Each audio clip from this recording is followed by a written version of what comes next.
What's up guys, this is Anthony from Anthony's Customs, and today I want to show you my newest custom, which is my second version of Shredder from the Teenage Mutant Ninja Turtles. This guy is made as a Marvel Legends figure, so he's Marvel Legends scale. He stands just about 6.5 inches tall to the top of his little spiky thing up there. He's made mostly out of Wonder Man, a little bit of other parts here and there. We'll get into that in a minute. Just for size comparison, here is Shredder up against the new Classics Ninja Turtles figures. Personally, that's about the size I would want. I think it's just about right to have them about the same size. Some people say Shredder should be taller, some say he should be shorter. It all depends on what you're looking for. Here he is compared to one of the NECA figures. Of course, he's a little bit taller there.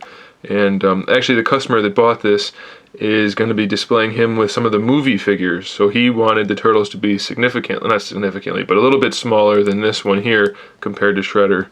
And so it works out just about for any line, I think. I'm pretty sure in the comics, which is what these are based on, that's about the right size. And I'm pretty sure, don't quote me on it, but in the TV show, the cartoon, they were about that size. So I think it works out just about for any application, but that's up to the customer and he's happy with it, so it doesn't really matter what anybody else thinks, including me. Anyway, let's talk about how the figure was made. The entire main part of the body is Wonder Man. The head is Wonder Man. Obviously it's been modified, I'll get into that in a minute. The legs are Wonder Man. The boots are from Black Panther. I left the pattern on there because it just looks cool. It matches Shredder's design, and I reshaped the feet obviously because we didn't need the big claws on there. I resculpted the forearms for Wonder Man since he had those red weird gauntlets on there, so I got rid of those.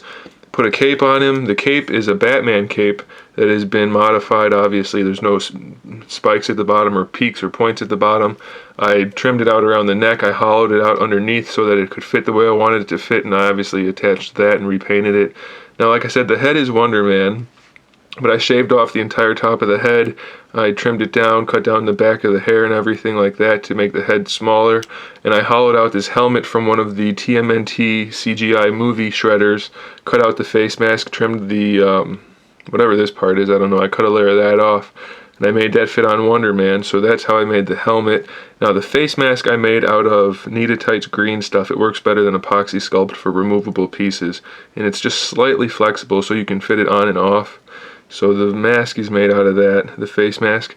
And then for the face, I put the scar on there per the customer's wishes. And I repainted the eyes so that it looked a little bit more like Shredder and a little bit less like Wonder Man, obviously. Shredder doesn't have red eyes, but he does have the scar there on his face. It's kind of hard to see probably in the camera, but there he is. And then obviously the mask, face mask, can go back on. It tucks underneath the sides of the helmet and snaps on to his face. Get that on there for the rest of the review. Personally, I like it with the mask on. It looks cool. But either way, for the shoulder armor and the hand armor and the shin armor, that is all made out of the 1988, I believe, Shredder figures armor. Took it off, put it on. This one, repainted it. That works perfectly. I love these spikes. They're actually the best spikiness pieces of the armor that you can get on a Shredder that I found. These are from one of the later figures where Shredder transforms from being Shredder to just being, oh shoot, what's his name? I completely just had a brain fart. Oroku Saki? Is that right? I think that's right. Either way, that's what these are from. And I found that using armor that you can find, if at all possible, is better because then you don't have to worry about it breaking or falling off or anything like that.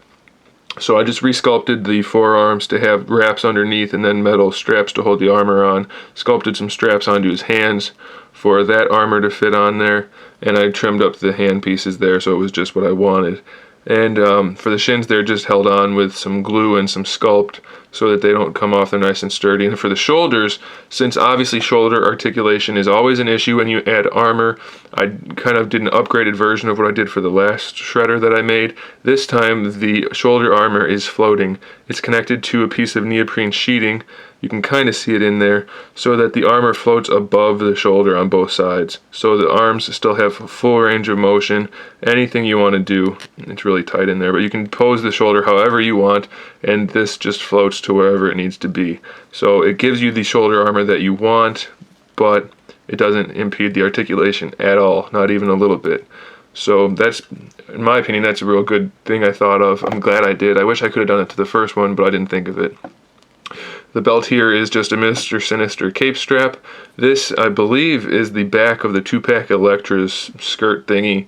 I wanted to have the belt sash thingy here going on, but since this part is underneath the cut joint for the waist swivel, I had to separate the knot from the rest of it.